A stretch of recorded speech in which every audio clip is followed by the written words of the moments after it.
Downtime for an office can be enormously expensive. Dun& Bradstreet did a report recently that 56% of companies have an average of about 1.6 hours of downtime per week, which, depending on the size of the company, if you just take an average company of about 250 employees with maybe a fully loaded hourly rate on average of about $56 per employee, $56 per hour, I mean, you pretty much result in about $22,000 of downtime just in that 1.6 hours. And that doesn't even include maybe the loss of reputation, maybe the cost of overtime pay because people still have to get work done. So the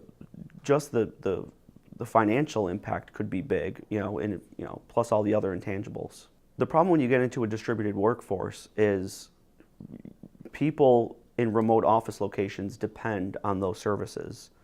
So, for example, we worked with a new client, and they had one central server location that they used in one of their data centers on the East Coast, and they had a warehouse and 3 sales locations that depended on that resource. Well, make a long story short, something happened and they were out of production because of a problem that they had in that centralized data center. They didn't have the skill sets necessary on staff to be able to fix it quickly. By the time they got in contact with us, they had already been down for 4 hours. So those centralized resources absolutely depend on those, the remote offices absolutely depend on those resources. And they had several hundred people that were out of work just because of really a simple kind of 1 or 2 hour fix. So it was, it could be very impactful. And then it's also, if the systems are down, it's hard to communicate, it's hard to get in touch with everybody, so not everybody knows. So it's confusion. When systems go down or when systems don't work properly, it's confusing for people. And people, they don't know where to go or who to call, so of course they typically would call the IT department. So if systems are down more frequently, then, well, people just kind of get used to it, which is probably the worst thing, right?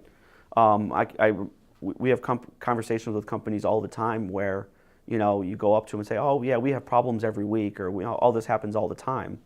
And you're like, well, no, you shouldn't have performance problems all the time. Like, that's not normal, The biggest reasons that IT problems don't get solved quickly is because the people that are there don't have enough experience to be able to solve the problem. There should be a guy on staff that you can call at any time and tell them the problem that you're having, and within 15 minutes, that person should either A, know who to call, or should know how to solve the problem. So you have a resource there that can receive a problem, no matter how big or how small, and either know who to call to get that fixed quickly, or have enough experience to be able to fix it themselves. We had a recent experience with a law firm. They called us up and it goes, hey, are you Bob? I want to talk to you about a problem that we're having at our law firm.